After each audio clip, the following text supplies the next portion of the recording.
મેંદરડાના પંચવટી ધામ આશ્રમ દ્વારા વિવિધ ધાર્મિક તેમજ સામાજિક ઉત્થાનની જ્યોતને જલતી રાખતા પૂજ્ય માતાજી ભક્તિભાવ સાથે પ્રયાસ કરી રહ્યા છે।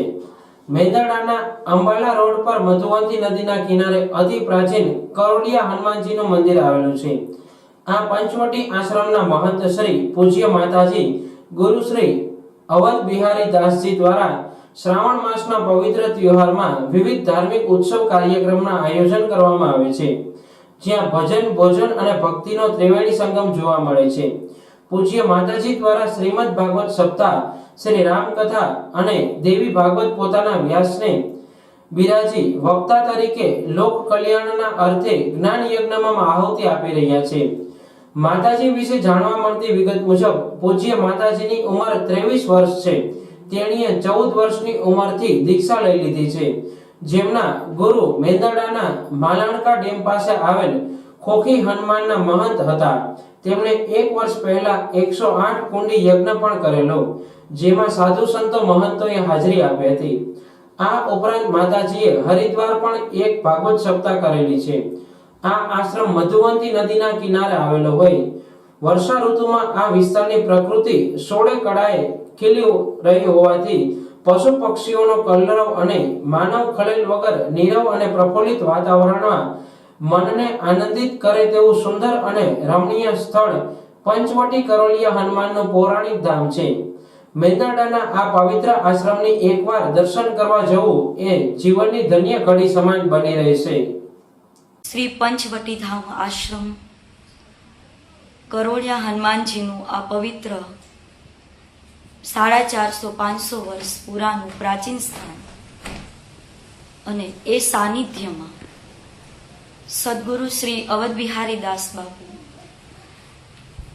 મહંત શ્રી કૃષ્ણદાસ વિશેષ સદગુરુની અનુકૃપાથી, સદગુરુની અતિરિક્ત કૃપાથી આ દિવ્ય સ્થાનમાં ઘણા જ એવા પવિત્ર સત્કર્મો થઈ ચૂક્યા છે અને હાલમાં પણ સાધુ પુષ્ટમ સાધવો વસ્ત્રે લોકહિતકારકમ, સાધુનું કર્તવ્ય એ છે, સંતનો ધર્મ એ છે કે પોતાના હાથે, પોતાના વિચારો દ્વારા, પોતાના જીવન દ્વારા અનેક જીવાત્માઓની પ્રેરણા મળે, ધર્મની શરણ મળે અને પરમાર્થનું કાર્ય થાય।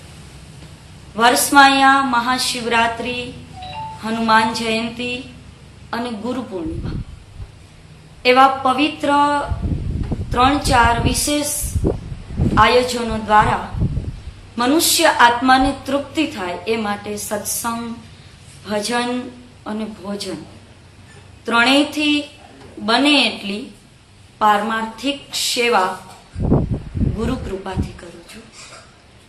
2023માં આ પંચવટી ધામ આશ્રમમાં એક વિશેષ ગુજરાતમાં ત્રીજો સહસ્ત્ર ચંડી મહાયજ્ઞ, 108 કુંડીય સહસ્ત્ર ચંડી મહાયજ્ઞ, 125 બ્રહ્મ દેવતાઓ મુખેથી એવા વિશેષ મંત્રો ઉચ્ચાર થયા કે જે મંત્રો ઉચ્ચારથી પૂરું પ્રકૃતિથી, સૌંદર્યથી ભરેલું જે વાતાવરણ છે એ ઈશ્વરીય નાદથી એટલું બધું સુશોભિત અને ગુંજી ઉઠ્યું કે પૂરા વાતાવરણમાં એ મંત્રો ઉચ્ચારથી એક બ્રહ્મ શક્તિનો પ્રાદુર્ભાવ થયો, એક શ્રેષ્ઠ શક્તિની હરેક જીવાત્માઓને અનુભૂતિ થઈ અને વિશેષ સાધુ સંતોના આશીર્વચન પ્રાપ્ત થયા। 2023માં એ જ દિવસે હનુમાન જયંતિનો પવિત્ર દિવસ અને સાધુ સંતો દ્વારા મારી ચાદર વિધિ પણ કરવામાં આવી। મારું ગુરુસ્થાન શ્રી ખોખી હનુમાન અવધ બિહારી દાસજી બાપુ જો કે અત્યારે બ્રહ્મલીન થઈ ચૂક્યા છે, પરંતુ વિશેષ રૂપમાં ગુરુ ચેતના સદૈવ એક શિષ્યના આંતરિક જગતમાં સાથે જોડાયેલી હોય છે અને ગુરુ ચેતનાના પ્રકાશના સ્વરૂપે એવું કહી શકાય કે જ્યારે સદગુરુનો હાથ એક શિષ્યના મસ્તક પર પડે ત્યારે જ્ઞાન પ્રકાશ, બ્રહ્મ પ્રકાશ દિવ્ય રૂપે પ્રકાશિત થતો હોય છે.